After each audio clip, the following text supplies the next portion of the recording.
శ్రీ గురుభ్యో నమః. నేను మీ ఉళ్ళగంటి హనుమత్ శర్మను.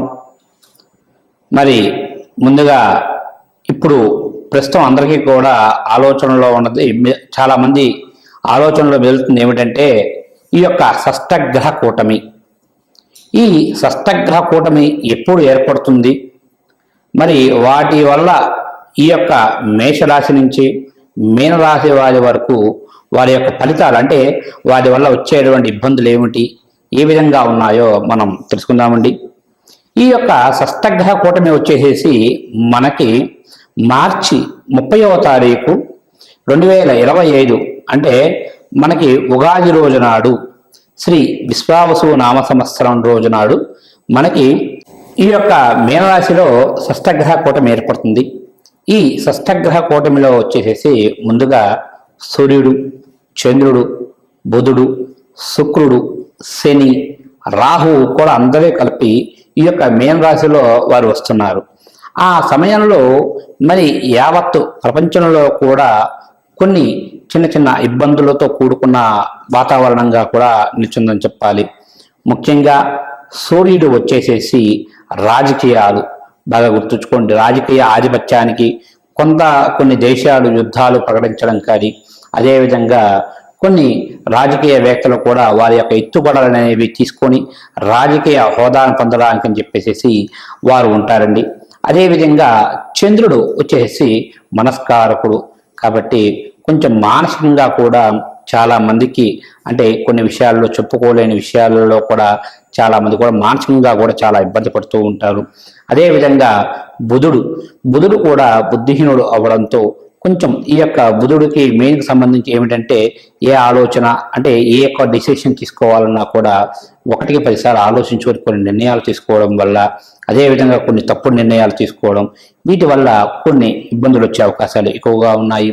అదేవిధంగా శుక్రుడు వచ్చేసి మరి భార్యాభర్తల మధ్య అన్యోన్యత తక్కువ అయిపోవడం, అదేవిధంగా సంఘంలో కొంతమంది ఉన్నటువంటి వారి యొక్క మరి ఉన్నటువంటి కొంతమంది కొన్ని ఇబ్బందులు ఎదుర్కోవడం అనేది కూడా జరుగుతుందండి.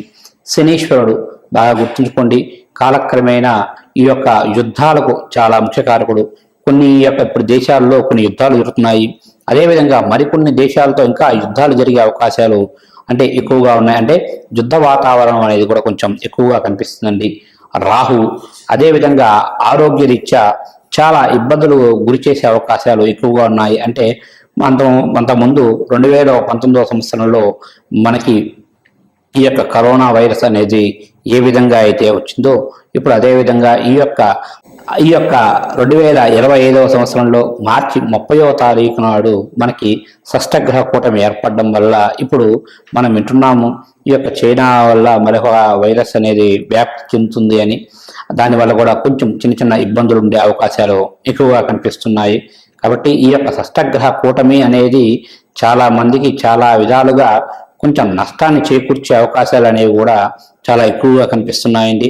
ఇక ముందుగా మనం ఆదిత్యాది నవగ్రహాలలో, అంటే ముఖ్యంగా చెప్పాలి అంటే ఈ యొక్క ఆదిత్య నవగ్రహ ప్రభావం అనేది ఈ యొక్క 12 రాశుల పైన, అంటే ఈ యొక్క షష్టగ్రహ కూటమి ఏర్పడడం వల్ల ఈ యొక్క 12 గ్రహాల పైన వాటి యొక్క ఫలితాలు ఏ విధంగా ఉన్నాయో తెలుసుకుందామండి. ఇక మనము ఈ యొక్క షష్టగ్రహ కూటమి వల్ల ఈ యొక్క 12 రాశులు, అంటే మేషరాశి నుంచి మీన రాశి వారి వరకు వారి యొక్క షష్టగ్రహ కూటమి ఏర్పడడం వల్ల వారికి ఏ విధమైనటువంటి ఫలితాలు వస్తాయో, అంటే వారికి జరిగే కొన్ని ఇబ్బందులు కానీ ఏవైనా సరే ఒకసారి మనం వాటి గురించి తెలుసుకుందామండి. ఈ షష్టగ్రహ కూటమి మరి ఏర్పడడం వల్ల ఈ యొక్క వృశ్చిక రాశి వారికి వారి యొక్క ఫలితాలు ఏ విధంగా ఉన్నాయో తెలుసుకుందామండి. ఇక వృశ్చిక రాశి నుంచి 5వ ఇంట, అంటే మీన రాశిలో మనకి ఈ యొక్క షష్టగ్రహ కూటమి ఏర్పడటం వల్ల వృశ్చిక రాశి వారికి మిశ్రమ ఫలితాలుగానే గోచరిస్తున్నాయి. కాకపోతే వీరికి ఎక్కువగా కూడా మరి వృత్తి వ్యాపారాల యందు ఆదాయం చాలా తక్కువగా ఉంటుంది. అంటే ముఖ్యంగా చెప్పాలంటే వీరు వ్యాపారాలు చేస్తున్నారు కాబట్టి వాటిలో లాభాలు అనేవి చాలా తక్కువగా ఉంటాయి. కొన్ని విషయాలలో మోసపోయే అవకాశాలు ఎక్కువగా ఉన్నాయి. భార్యాభర్తల మధ్య మంచి సఖ్యత ఉన్నప్పటికీ కొంచెం సంతాన రీత్యా కొన్ని ఇబ్బందులు అనేవి కూడా అధికంగా కనిపిస్తున్నాయి. అదేవిధంగా బంధువులతో కొన్ని ఇబ్బందులు అంటే కొన్ని విషయాలలో మాట పెరిగి వారితో గొడవలు అనేవి అధికంగా కనిపిస్తున్నాయి. ఇక ముఖ్యంగా చెప్పాలంటే వీరికి నూతన వాహనాలు కూడా కొనేవారికి అయితే మంచిగా ఉంటుంది. ఆదాయం కూడా చాలా బాగుంటుంది. కాకపోతే వివాహం కానటువంటి స్త్రీ పురుషాది ఇరువురు కూడా ఎవరైతే ఉన్నారో వారికి వివాహం జరిగేటప్పుడు కొంచెం చిన్న అవరోధాలు వచ్చే అవకాశాలు ఎక్కువగా ఉన్నాయి కాబట్టి కొంచెం జాగ్రత్త అవసరము. అదేవిధంగా కొంచెం ఎక్కువగా మరి ఏ పనినైనా సరే వీరు ఒక పని చేయాలి అనుకుంటే కొంచెం ఎక్కువగా దృష్టి పెట్టాల్సి వస్తుంది. అంటే ఏ పనైనా ప్రయత్నం చేయాలంటే గట్టిగా నేను చేయగలను అని చెప్పే ఒక ఆలోచన ఉండి చేస్తే వీరికి ఎటువంటి కార్యమైనా సరే ఎటువంటి ఇబ్బందులు లేకుండా కూడా పూర్తయ్యే అవకాశాలు ఎక్కువగా ఉన్నాయి. కాబట్టి కొంచెం వీరికి ఆదాయానికి ఎటువంటి ఇబ్బంది ఉండదు, ఖర్చు కూడా తక్కువగానే ఉంటుంది. కాకపోతే ఎక్కువగా దైవారాధన చేసుకోవడం వల్ల కొన్ని పనులు మీరు అనుకున్న పనులు సకాలంలో పూర్తయ్యే అవకాశాలు ఎక్కువగా ఉన్నాయి. కాబట్టి మీకు చేతనైనంత వరకు కూడా ఎక్కువగా దైవారాధన చేయడం వల్ల మీరు అనుకున్న పనులు సకాలంలో పూర్తయ్యే అవకాశాలు ఎక్కువగా ఉన్నాయి ఈ యొక్క వృశ్చిక రాశి వారికి. ఇక వృశ్చిక రాశి వారు ఎక్కువగా చేసుకోవాల్సింది వచ్చేసేసి ఈ యొక్క షష్టగ్రహ కూటమి ఏర్పడడం వల్ల వారు ఎక్కువగా సుదర్శన హోమం బాగా గుర్తుంచుకోండి. సుదర్శన హోమం కానీ లేదా లక్ష్మీ అమ్మవారి హోమం, సుదర్శన హోమం లేదా లక్ష్మీ అమ్మవారి హోమం చేసుకోవడం వల్ల కొన్ని ఇబ్బందులు అవరోధాలు మీకు మరి తొలగిపోయి మీరు అనుకున్న పనులు సకాలంలో పూర్తయ్యే అవకాశాలు ఎక్కువగా ఉన్నాయి. కాబట్టి ఎక్కువగా మీరు సుదర్శన హోమం చేసుకోండి లేదా లక్ష్మీ అమ్మవారి హోమం చేసుకుంటే మీరు అనుకున్న పనులు సకాలంలో పూర్తయ్యే అవకాశాలు ఎక్కువగా ఉన్నాయండి. శుభస్య శీఘ్రం. అవరోధాలు వచ్చే అవకాశాలు ఎక్కువగా ఉన్నాయి కాబట్టి కొంచెం జాగ్రత్త అవసరము. అదేవిధంగా కొంచెం ఎక్కువగా మరి ఏ పనినైనా సరే వీరు ఒక పని చేయాలి అనుకుంటే కొంచెం ఎక్కువగా దృష్టి పెట్టాల్సి వస్తుంది.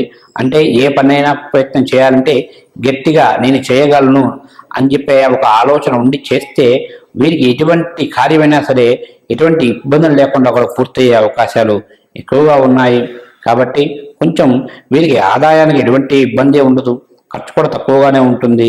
కాకపోతే ఎక్కువగా దైవారాధన చేసుకోవడం వల్ల కొన్ని పనులు మీరు అనుకున్న పనులు సకాలంలో పూర్తయ్యే అవకాశాలు ఎక్కువగా ఉన్నాయి. కాబట్టి మీకు చేతనైనంత వరకు కూడా ఎక్కువగా దైవారాధన చేయడం వల్ల మీరు అనుకున్న పనులు సకాలంలో పూర్తయ్యే అవకాశాలు ఎక్కువగా ఉన్నాయి ఈ యొక్క వృశ్చిక రాశి వారికి.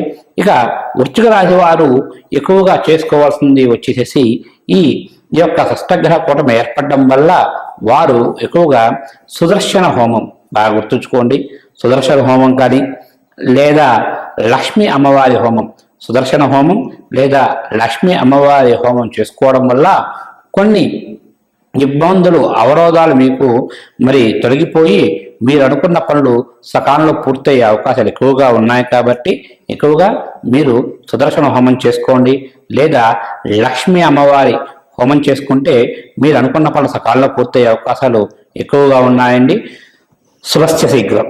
ఇన్ని రోజులు ఈ యొక్క అర్ధాష్టమ శని బాగా గుర్తుంచుకోండి. అర్ధాష్టమంలో మొన్నటిదాకా వీరికి కుంభరాశిలో శనీశ్వరుడు ఉన్నాడు కాబట్టి ఇప్పుడు ఆయన మేనరాశికి వెళ్ళిపోయాడు కాబట్టి వీరికి ఆ యొక్క అర్ధాష్టమ శని దోషం కూడా వెళ్ళిపోయింది. కాబట్టి వీరికి ఇక నుంచి కూడా అంతా మంచి జరిగే అవకాశాలు ఎక్కువగా ఉన్నాయి.